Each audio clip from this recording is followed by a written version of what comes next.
Hey YouTube, just out on a day trip. Well, not really a day trip, just for a couple of hours, because it looks like it's going to piss down again. It's been absolutely pouring for the last week or two, like everything's saturated. But we've got a few hours of sun today, so I thought I'd take advantage of it, because I want to waterproof the tent. And also, I was going to look for a new campsite, but I don't think the weather's going to hold out long enough.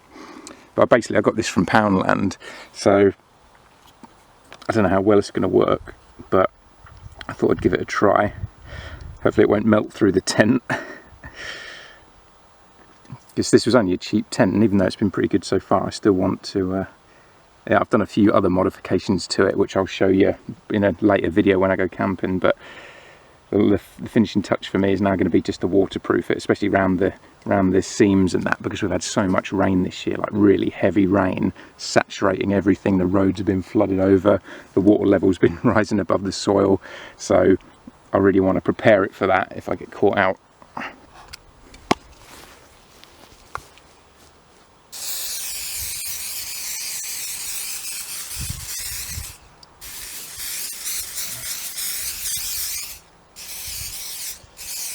going to spray around the seams first, just in case there's not enough in the can to cover the whole tent with.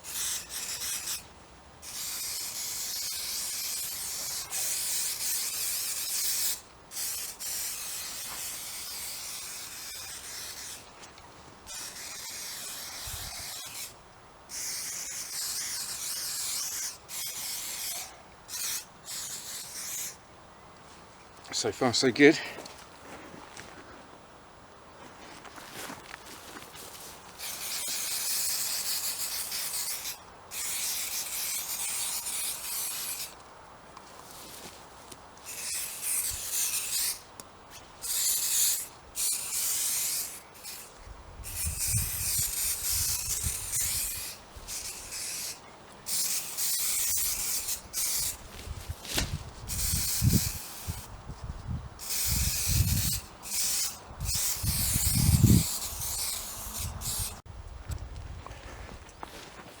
Well, I managed to get all round the seams, but the can's pretty much run out now, and this is only a one-man tent, so for this you'd need probably 3 cans, 2 at least, to completely cover it. The cans are obviously £1 each from Poundland, so it's not too bad, but I had enough just to get around all the seams at least, which is the most important thing for me. I mean, I haven't had this tent out in any heavy rain, only very mild wet weather, and it was fine with that, but like I say, it's been so wet this year, I don't want to chance it. That's the end of it.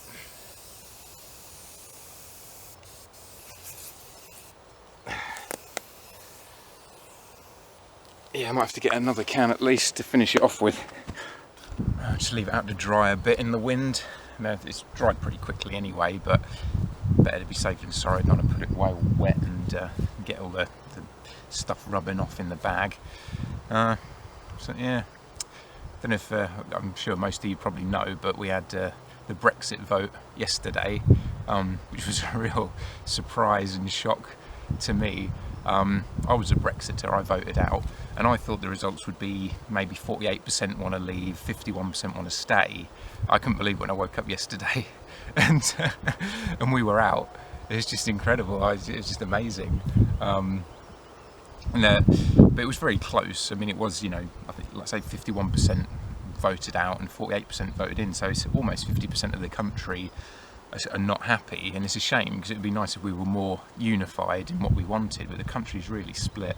A lot of people who wanted to stay in the EU, this is their first experience of not really getting what they want, and they're not taking it very well. You know, these are the sort of people who, if you try and explain to them that, you know, immigration is a bit of a problem, because there's just, you know, where do we house all these people? We have to destroy more of the natural habitat.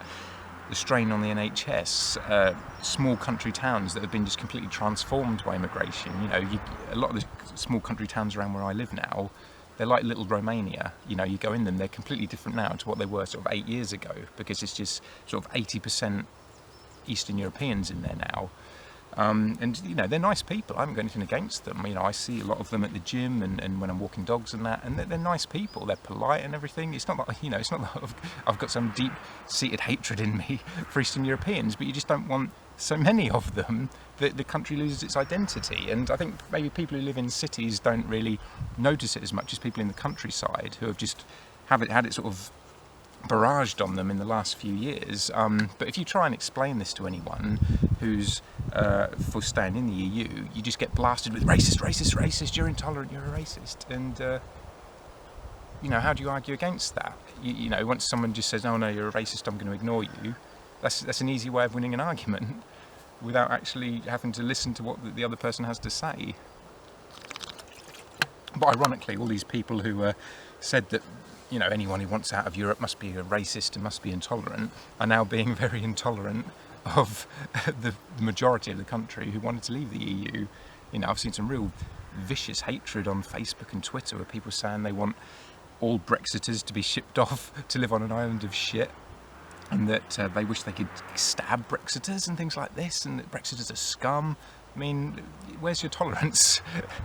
The vast majority of people wanted to leave. And you got them basically having a tantrum saying, oh well, we want another referendum now because it's not fair that we didn't get the result we want. And you kind of think, well, what about if you lose the next referendum? Do you want to just keep having referendums until you get the result you want? And even if you did win the next referendum, surely we'd then still need a third referendum at least as a tiebreaker. So it all just gets a bit silly.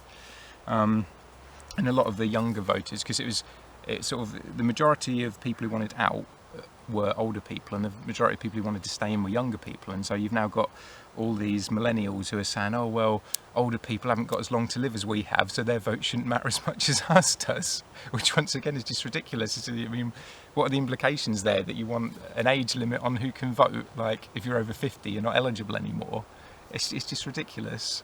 And others were saying, oh well, the older people should have thought about the younger generation and voted for what's best for us rather than what's best for them, which once again, you can't tell people to vote for what you want and not for what they want. That's so selfish. But it will die down. There was a bit of a panic initially because the value of the pound went down, which was inevitable, because this sort of thing, whenever there's something different happens, everyone gets a bit worried and the value of the pound or the dollar or whatever will go down a bit. But it's, within 24 hours it was rising again already anyway.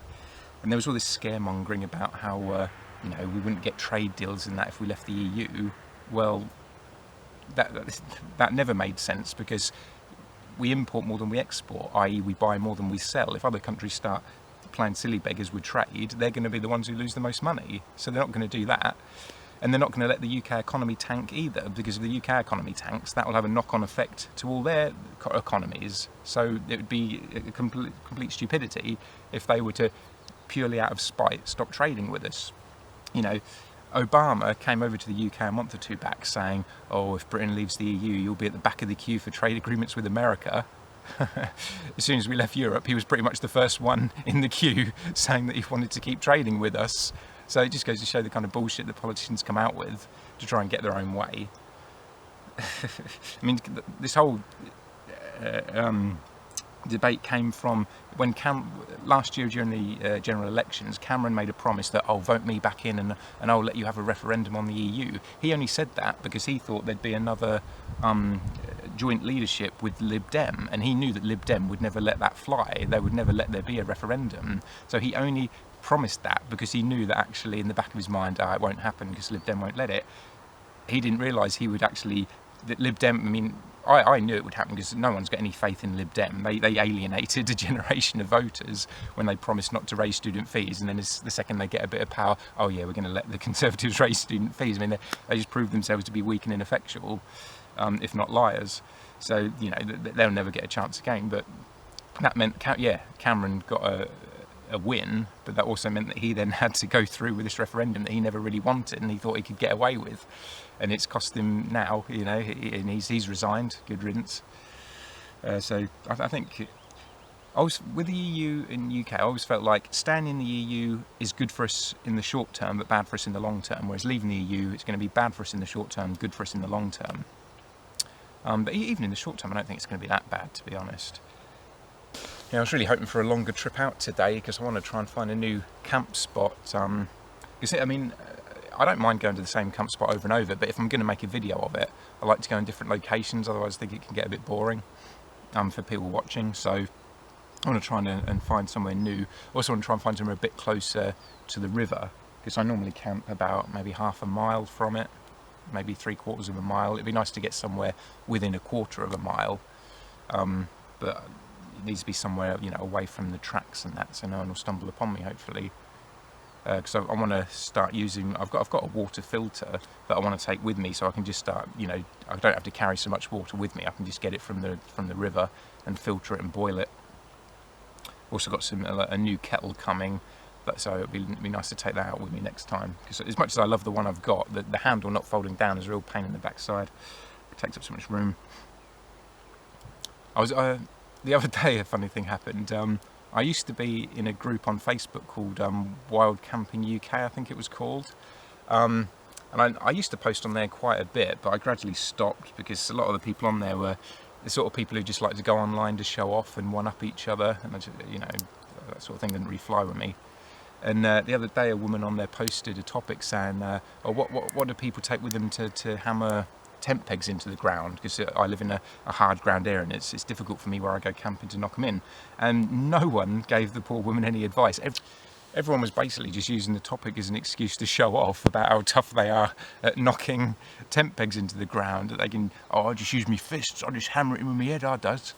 And I was the only person who actually gave the woman some legitimate advice and said, "I just use either a plastic mallet or the back of my axe." And as soon as I put that, someone commented saying, "An axe? Why do you need to take an axe out when you go camping?" And I didn't feel like explaining myself to some random, so I just said I use it to shave with. And I was promptly booted and blocked from the group. And a friend of mine who's still in the group said that apparently it's because I mentioned taking an axe with me, and using axe is forbidden in this group, because they're very much about leave no trace, as I am. But their idea of leaving no trace is to basically not do anything while you're out in the woods. You know, campfires are banned, using an axe is banned, anything like that. And even though I appreciate the sentiment where they're coming from, I also kind of think if you can't have a small campfire and chop up some deadwood and still leave no trace, you're doing something wrong. And I thought it was a bit of an overreaction to sort of quickly boot me from the group and block me because I use an axe. And especially like the irony that I was the only person who actually gave the woman some advice on the question that she had asked, rather than go on about how I can, you know, make tent pegs go into the ground by looking at it sternly or whatever, because I'm so tough. What can you do? It frustrated me a bit at first, because I couldn't understand why I'd been deleted from the group, but once my friend explained it to me, I was a little bit silly.